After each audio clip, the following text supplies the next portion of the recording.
Good morning, everyone. Thank you for joining us with the Greater Scranton Chamber of Commerce. My name is Victoria Rogers, and today we have Amanda Halleck.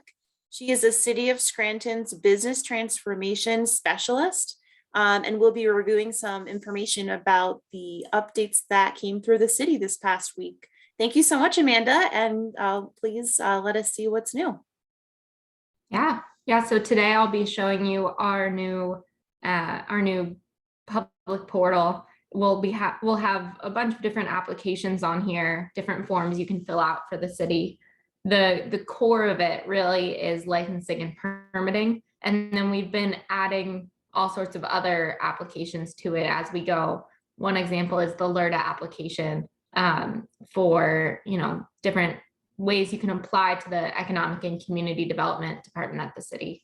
So I can start showing you this portal. This is the public side of the portal. Of course, we have a back-end side of the portal where we process all of the applications, and we can store documents and track them by property. So that's really helpful internally. If you call, we can look up your property and see what permits have been pulled.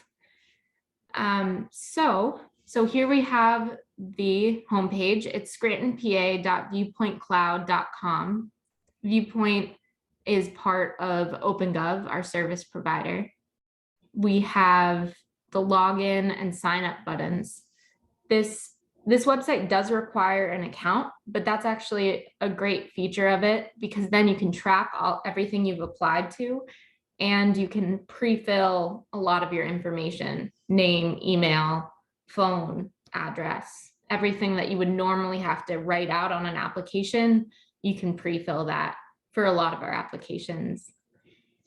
And the other great thing about the account feature is that you can get notified. You're notified when someone approves a step, or even you're notified to tell you that your license is ready for you to print at home. So okay, this is also very important. I need to make sure I mention this. Right now, payment is not able to be taken over this website, but we will be able to take payment soon. We have meetings set up to discuss it. We're going to figure that out. But for right now, it still needs to be, I'd say the easiest way is mailing in a check or calling and paying by credit card, or coming in person. Right now, I think City Hall is closed because of COVID. But when City Hall is open, you can come in person and pay by credit card. So we hope to make the payment easier in the future, but for right now, it is the way it is. When it is able to be paid online, it will be great, because you'll get a notification saying your permit is ready for payment. You'll log in, pay online, and then immediately receive your license right when you pay. Your license is just waiting for you. Once you pay, it will be emailed to you and you can print it. So that really limits a lot of the transaction time. So let me log into my account. If you click sign up, it tells you to sign up for an account, but I already have an account, so I'm going to log in. And I have my account information saved here.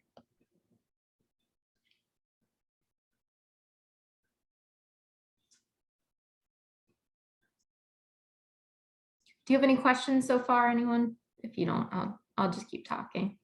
No, thank you. Okay. The loading screen is a great opportunity to ask. Once I sign in, I'll show you a bit about the My Account page. So up here, it says my name, click My Account, and it shows me, all of these are from previous trainings that I've done. They're not my actual applications or actual addresses that I live at. Just in case someone's watching it and they live at 291 Crisp Avenue, it's okay. This isn't a real dog license application. It's still in draft. So this is a list of all applications that I've made. You can click view all, and it lists all of it. This is one I've actually submitted, so I'll take you through that a bit. But this is a great place to see when you created each one and what the status is. So once this is complete, it will say, status complete. And this is just a good homepage to check out to see the status of all of your permits and licenses. You can click on messages to see any back and forths you've been having with the city. For example, if you submit something and then the city says, hey, you tried to submit the contract and instead you submitted a recipe, please go back and submit the contract. That would be where this would happen. And that's actually been working out quite well. People have been able to message back and forth and fix things themselves. So here's profile. So you can see, as I said before, first name, last name, email, phone number, address. All of that's in your profile, and that is attached to each record. This is the applications page. This is projects. I won't go into this. It's a bit more complicated. But if you are doing multiple permits for one project, say you're building a house or building a store, and you need a sign permit, electrical permit, plumbing permit, like all of these things, then, and maybe a health license, you're going to want to attach it all to a project so that you can just go into project and see it. But as I said, this applies to a small number of people, so I can go into that more on a case-by-case basis, and maybe I'll even make a video about it in the future if that becomes more popular. So this is permits and documents right here. This is where all your documents appear. So your licenses, your permits, your certificate of application, rental registration certificate, all of that will appear here. So if at any point a document, a piece of paper falls off your store window and you need to print another one, or you just never printed it and you need it for something, you can always go back to permits and documents and find any document that was issued to you. Here is payments. So as I said before, in the future, you'll be able to just go to payments and check out. Now it will log, it will tell you, you paid by check for this license, you paid by credit card for this license, what the date was, what the amount was. And then lastly, inspections. So this will tell you if there was an inspection on your property and what the status is. So when I click on it, this actually jumps ahead, but this takes me to where the inspection is, and it's a pass. So that's great news. I'm going to go back just to show you another way of getting to where I just was. So you click on applications. You want to see this one that you already submitted. And this is the screen that pops up. So right now we're on the Your Submission page, which shows you all about the submission, just in case you want to double check what you wrote or double check what you submitted. This is where you do that. You can see I submitted it on January 10th. This was part of a previous training. And every time there's an asterisk, that means that question is required. So it won't let you proceed without filling out this question. This is also, it seems tedious, I guess, to have so many things required, but if they weren't required, once you submitted it, we would have to get back to you and ask you to fill those out. So it removes that back and forth, and it removes the possibility of you just forgetting to fill out that step. At any point, you can hover over the question mark and find out more about any given question. Sorry, Aaron Pekarski, if you're watching this, I used you for the primary contractor information for this sample one, but all I did was search his name and up popped all of that information. And I'll show you that. I'll actually go through an application next, but I just wanted to show you it's almost backwards, but I wanted to show you what happens after you apply. It shows you everything. This is where it gets interesting. You can see your attachments. And as I said before, if they said you uploaded your recipe instead of the signed contract, you can click upload new version. And at any point, you can go back here and upload a new version of what you uploaded before. Or say the building plans changed, you can go back and upload a revised copy. You can add guests. So if you want someone in your organization to pay for the permit fee instead of you, or if you want, which, anyway, that would be odd. Or I'm trying to think of another example. If you are doing work for a homeowner and you want the homeowner to put in some of the information, you could add them as a guest and they can add attachments. So here is really where your focus will be after you submit something. You can see on the left, you can see each step and whether or not it's complete. So say you submit it last week and it hasn't even completed administrative review. Since we need to complete all building permits, we need to have them approved or denied in 15 days for commercial and 30 days for residential. If after the first week there's no administrative review, that's definitely cause for concern. But say it's been a week and it's already on city review, you can feel, or zoning review, you can feel quite comfortable knowing that it's proceeding through as it should be. So I think this eliminates a lot of the anxiety that you have when you just submit an application and it goes into this black box. And then after a while, pops out your license. This really shows you the process. Is there any questions so far on that?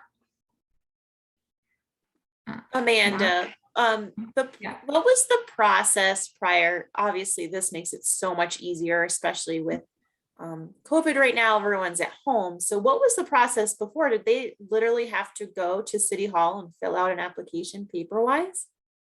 Yeah, so a lot of the time there were mailed in applications.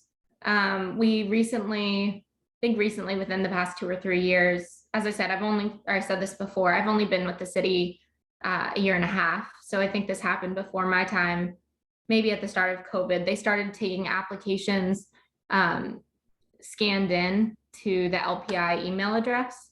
So it's kind of a step up from that, because even when they scanned that in, they still had to pass the papers back and forth. So once they received the scanned in thing, they would print it out and then they would take it. If you look over here, administrative review is done by the permit clerk. So they would get the paper copy. The zoning review would be done by Don King or someone in the planning and zoning department. So the permit clerk would take the piece of paper and walk over to the zoning department and put that on their desk. Zoning would take it over to the head of the department. So they would walk all the way over to their desk and put it there. And in this process, it could get stuck somewhere. Someone could not get to it. There's not a lot of oversight. And I'm not saying, we're all doing our best. There's a lot of paper involved in licensing and permitting. But when you have this, you're able to put reminders. We have deadlines for each of these steps. So as I said, administrative review, if this doesn't happen in the first 7 days, that's just a number that I pulled out of a hat. But if this doesn't happen in the first however many days, it can really back up the whole thing. So we put a due date on that, where if it's not completed, I also don't remember the exact due date, but if it's not completed in, just throw a number out there. If it's not completed in 5 days, then there is a notification sent to that individual supervisor. It's not completed in 7 days, there's a notification sent up to the next highest up to really make sure that we're catching any backlog. That's fantastic. I think that just keeps everything in one spot. Yeah. Like you said, it not a lot of paperwork being passed around. That's fantastic. Great job. Thanks. So this is good also because when you submit for a sign permit or something like that, some accessory to a building permit, we can always go back to the building permit very easily and see what's happening there. Another benefit is if our housing inspectors are out on the road and they see work being done, or they get a call about, I think this individual is working without a permit, we can easily look up that location and see if there's a permit pulled there. So that's another big benefit. So that is that application. I wanted to show you something a little bit simpler. I figured this might be a good one, is dog license. I've never demonstrated this one before, so I figured this might be a short, sweet, and maybe people in the chamber have dogs. So I'm going to apply. As I said, it pre-fills my information. So I can just click next. I have to say where I live with that dog. So I'm going to put, actually, let me do the same thing where I just type in a random address. So 24 Dean Street, that's what I'm going with. So it will pop up, and I did that because if I type in City Hall, it doesn't really show an owner information. But here, the best part is it populates with what we know as the owner. So if you see this and you say, no, if I say, no, I just bought this, I can type in Amanda Halleck, and that will change it only for this record. It won't change it in the system. So in this record, that will be listed as the property owner.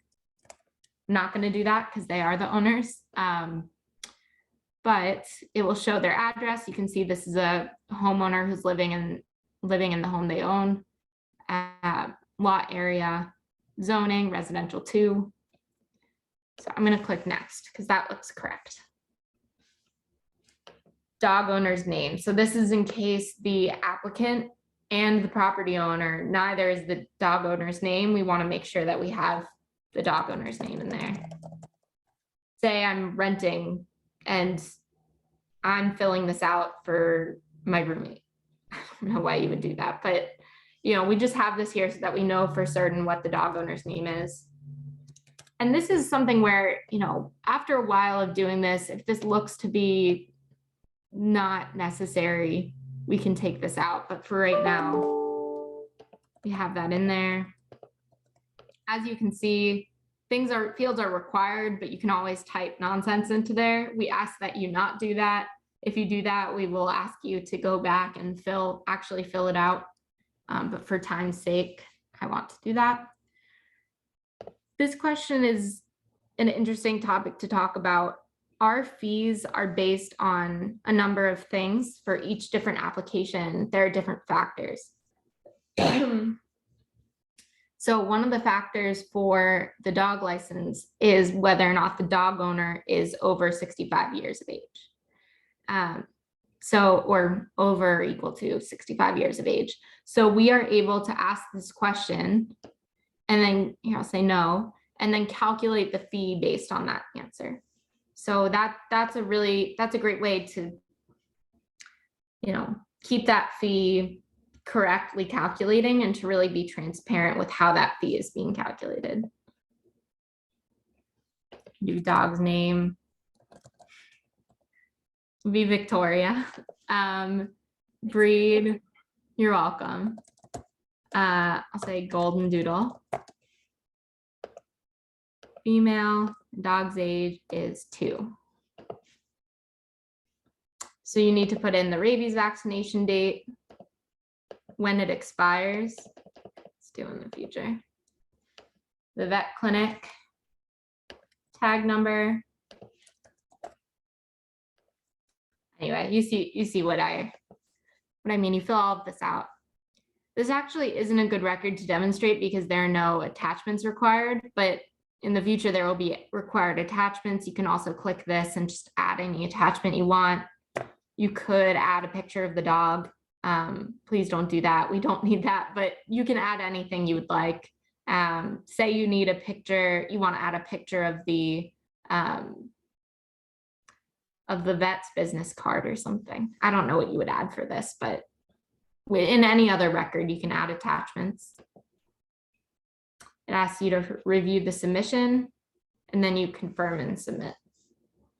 I'm not going to confirm and submit, but you would click, well, I'll do it. Why not? I already have so many ones in there. So you can see the number of the license is woof 5635. So anytime you want to, oh, and I just got an email, my application was submitted. It's WOOF 5635. So you could save this, number. You have your account though, so you really don't need to know the number. What I'd use the number for is if you call the city in reference to this application, it's easier probably just to say it's WOOF 5635 than to say the address, because with the address or your name, with the address, they have to go to the address page and then find the dog license. This is a really simple way to just say what record you're referring to. So you can see the steps: approval, fee payment, license issuance. So that's this is a very simple one. I can show another one, but I'll pause for a second to see if there's any questions, comments. Okay. I'll show you one more. Let's see. Let's do a plumbing permit. So for the plumbing permit, you need to submit a plumbing subcode form. So that's attached right here. So you can download that and fill that out. This will be required as one of the attachments. Right now, I'm going to click apply online.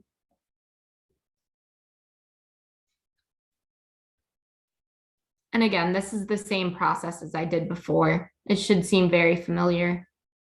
As I said before about projects, if you have a project number you want to attach it to, you can do that here. So if you want to attach everything to one project, if you're building a building or something like that. So I'm going to search for address and parcel. Again, just doing it randomly to show you the ownership function. So again, a homeowner.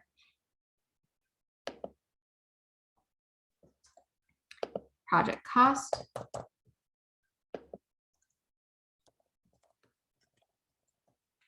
Toilet install. I don't know what plumbing work is. Redoing ducts, pipes. I don't know. I'm not a plumber. But occupancy type, it will be single and two family. Type of work. And right, that's somewhere I need to pause. The occupancy type is an example of something that can change the questions. So let's actually see if this changes the questions. There you go. So if I do single and two family, it doesn't ask me how many units because we don't need to know. Single or two family is like a duplex or just a house. There's not any more information we need to know. But if it's an apartment building, multifamily, we need to know the number of units. So that's a good feature where if you filled out paper forms, which we all have, they need to include every single contingency on that form. They need to include, if yes, then how many, or if no, then explain why. This really limits the size of the form because we don't need to show you that number of units box unless it applies to you. So that's another feature of this form. Can also click commercial. Commercial will require different attachments than residential will. So I'll do commercial for right now. This also will change things in the form, but I'll do new construction. My property currently fire damage, no. No. Yes. This isn't a tutorial on how to fill out a plumbing permit, so I'm trying to not focus on that element too much. This is the reason why I wanted to do a second permit to show you is because of this contractor information box. So this is a feature where we're able to have an autofill. So you could type in Smith and see all of the Smiths who have accounts, who have active and fully registered licenses, contractor licenses with the city of Scranton. So you can look them up by their name or by their contractor number. So I could click Craig Smith. It will tell me his mailing address, phone number, email, and this is all public knowledge. So we have a list like this on our website of all of the licensed contractors in the area. This is just using that list in order to do an autofill. You can change the mailing address, the email, the phone number if we have incorrect information. The things that you can't change though are the license number, license type, and plumbing contractor's name. Those are locked in. If you'd like to change any of this, if you're a contractor, if you're Craig Smith and you're watching this and you're like, hey, my name is, you know, Chris Smith, not Craig, I changed it, let us know that. If you're gonna say, you know, I live at 28 Sam's Road, let us know and we can change that in the system so that we have correct information. But for right now, I'll do Craig Smith, even though he is a mechanical. Let's see if we can find anyone who's, do any of you know a plumbing contractor? Electric, that's not gonna be it.